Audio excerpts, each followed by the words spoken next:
এবার অন্যান্য প্রসঙ্গ। সাবেক পুলিশ প্রধান বেনজির আহমেদকে সম্পদের হিসাব দিতে আগামী 23 জুন নতুন তারিখ ঠিক করে নোটিশ দিয়েছে দুদক। বিকেলে রাজধানীর সেগুন বাগিচায় দুদক কার্যালয়ে সংস্থার সচিব মোর্শেদা ইয়াসমিন এই কথা জানিয়েছেন। এদিকে বেনজিরের পরিবারের জব্দকৃত সম্পত্তি রক্ষণাবেক্ষণে তত্ত্বাবধায়ক নিয়োগের আদেশ দিয়েছেন আদালত। এআর বাদলের রিপোর্ট।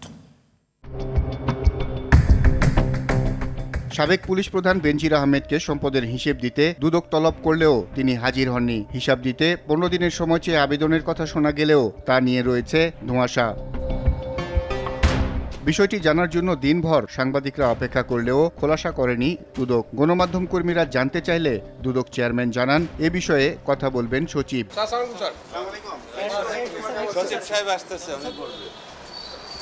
দুদক সচিব জানান, 23 জুন সাবেক পুলিশ প্রধানকে আবারও তলব করা হয়েছে। তিনি আসতে পারেন নাই, যার ফলে তার জনাব বেনজিরের বক্তব্য গ্রহণ করা সম্ভব হয়নি।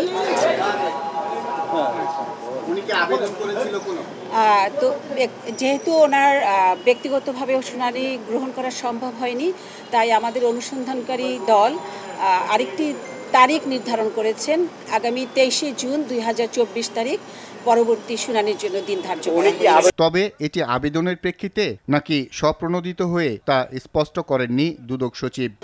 আবেদন করেছেন কিনা আমাদের অনুসন্ধানকারী টিম নিশ্চিত হয়ে পরবর্তী তারিখ নির্ধারণ করেছে। সাবেক আইজিপি বেনজির আহমেদ, স্ত্রী জিসান মির্জা, মেয়ে ফারহিন রিস্তা বিনতে বেনজির ও তাসিন রাইসা বিনতে বেনজিরের জব্দকৃত সম্পত্তি রক্ষণাবেক্ষণের জন্য তত্ত্বাবধায়ক নিয়োগের আদেশ দিয়েছে আদালত। গুলশানের 4টি ফ্ল্যাট ছাড়া ক্রয়কৃত সব স্থাবর সম্পত্তি দেখভালে ঢাকা মহানগর সিনিয়র স্পেশাল জজ আসামস জগলুল হোসেন এই আদেশ দেন। দুদকের অনুসন্ধান টিমের প্রধান উপপরিচালক মোহাম্মদ হাফিজুল ইসলাম তার ক্রয়কৃত স্থাবর সম্পত্তি দেখভালের জন্য তত্ত্বাবধায়ক নিয়োগের আবেদন করেছিলেন। বেনজির এবং ওনার স্ত্রী এবং কন্যাদের যে সম্পত্তি আমরা বিগত 23/5/2024 এবং 26/5/2024 তারিখে যে সমস্ত স্থাবর সম্পত্তি ক্রয় করেছিলাম আদালতের মাধ্যমে, সেই সমস্ত সম্পত্তির উপরে আমরা রিসিভার নিয়োগের জন্য বিজ্ঞ আদালতে দরখাস্ত দাখিল করি। আদালত আমাদের বক্তব্য শোনার পর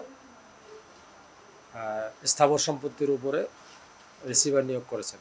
এদিকে অবৈধ সম্পদ অর্জনের দায়ে অভিযুক্ত সাবেক আইজিপি বেনজির আহমেদের গোপালগঞ্জের Savanna Eco Resort and Natural Park পরিদর্শন করেছে দুর্নীতি দমন কমিশনের একটি দল। এ সময় গণমাধ্যম কর্মীদেরকে পার্কে প্রবেশে বাধা দেয় কর্তৃপক্ষ। দুদক কর্মকর্তারা ক্যামেরার সামনে কথা বলতে রাজি না হলেও পার্কটি বিশেষ নজরে রাখার কথা জানিয়েছে। এআর বাদল, RTV, ঢাকা।